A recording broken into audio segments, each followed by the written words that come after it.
IT, the automation of practically everything. I may have said this somewhere along the line already, but the advent of the web, with its multi-dimensional boundaries, has fundamentally changed the way libraries do business. We have had IT in many forms before this, but nothing has changed the landscape to the degree that a computer connected to the internet has. We are now getting down, in one sense, to real nitties and gritties. That being said, we have to use a broad brush treatment to get at the nitties because there is so much variation we cannot possibly cover them all. As you will learn in the lecture, there are no fewer than 47 vendors of library ILS systems, and I'm not about to go down that road. There are some basics.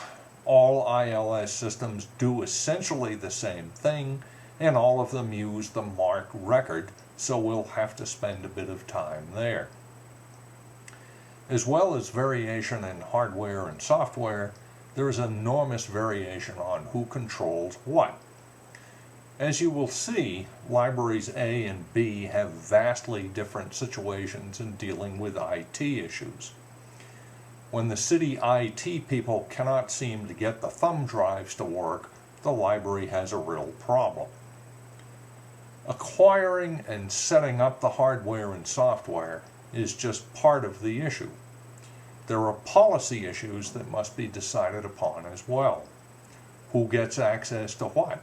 For how long? What do you do about the guy in the long overcoat looking at the porno sites? Or the kids playing endless computer games? Patrons.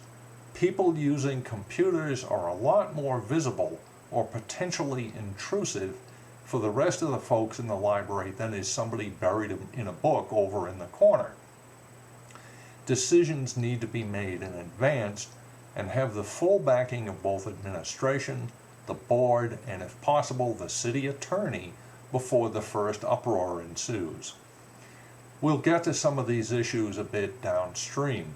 For now, let's look at some of the basics.